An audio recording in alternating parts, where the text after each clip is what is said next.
এই হকের জন্য, ইসলামের জন্য। হে হে মুন্সিগঞ্জের লৌহজগের মুসলমান, আমাদেরও প্রাণ থাকবে, আমাদেরও নিয়ত থাকবে, আমাদেরও ইরাদা থাকবে, আমাদের জীবনের সব চলে যাবে, কিন্তু বেঈমান বাতিলের কাছে মাথা নত হবে না। কথা বলেন ঠিক না ঠিক? এই কারণ যদি সেই দিন তিনি মাথা নত করতেন, নানার উম্মত কিয়ামত পর্যন্ত মাথা নত করে থাকতো। এই জন্য আমাদের উচিত হবে হকের উপরে দায়েম কায়েম থাকার জন্যে হকটাকে দাঁত দিয়ে কামড় দিয়ে ধরে রাখা, ইসলামের পতাকা কামড় দিয়ে ধরে রাখা। আর এই জমানা বড় কঠিন ও ফিতনার জমানা। এই কঠিন জমানায় প্রিয় নবীর সুন্নতটাকে এমনভাবে কামড় দিয়ে ধরে রাখতে হবে, দাঁত দিয়ে কামড় দিয়ে ধরে রাখতে হবে, যাতে ছুটে না যায়, ছুটে না যায়, ছুটে না যায়। সাবধান করে বলে দিয়ে যাচ্ছি, শরীর ছিঁড়বে না, কাটবে না, চুল ছিঁড়বে না, কাপড় ছিঁড়বে না। আমার শাহাদাতের পরে আমার লাশের বসে সাকিনারে যেতে দিবি না। জৈনব, পৃথিবীর কোন রাজা বাচ্চার কাছে আমাদের ফয়সালা টানতে যাবে না রে জৈনব।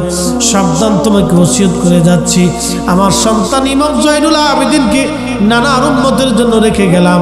সাবধান, আমার জয়নুলের মনে যেন কষ্ট না দাও। সন্তানের মতো ওরে আদর করবি, সন্তানের মতো ওকে লালন পালন করবি। আহা, একজন কত বড় ধৈর্যওয়ালা ব্যক্তি। এই জন্য কোরআন আল্লাহ পাক ডাক দিয়ে বলতেছেন, ইয়া আইয়ুহাল্লাযীনা আমানুস্তাঈনু বিস-সাবরি ওয়াস-সালাহ। ও আমার ঈমানদার বান্দারা, তোমরা সালাত এবং সবরের মাধ্যমে তোমরা আমি আল্লাহর কাছে সাহায্য প্রার্থনা করতে থাকো। সালাতের মাধ্যমে, সবরের মাধ্যমে, ধৈর্যের মাধ্যমে তোমরা আমি আল্লাহর সাহায্য চাও। হযরত ইমাম হুসাইন সুহাদায়ে কারবালায়, দস্তে কারবালায় জিহাদের ময়দানে ঝাঁপিয়ে পড়লেন। একাধারে ঘন্টার পর ঘন্টা ধরে যুদ্ধ করতে লাগলেন একা।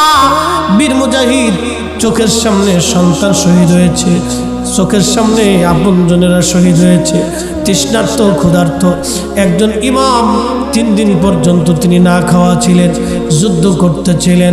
হযরত ইমাম হুসাইন রাদিয়াল্লাহু তাআলা আনহু যখন উনি ঘোড়ার উপর থেকে পড়ে গেলেন, কিতাবের ভিতরে আসছে, আল বেদায়ের মধ্যে এসেছে, একটা না, দুইটা না, 133টা তীর ওনার পড়া শরীর মোবারকটাকে ঝাঁঝরা করে ফেলেছিল।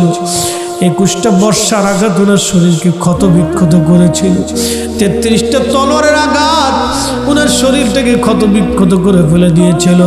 উনি ঘোড়ার উপর থেকে পড়ে গেলেন।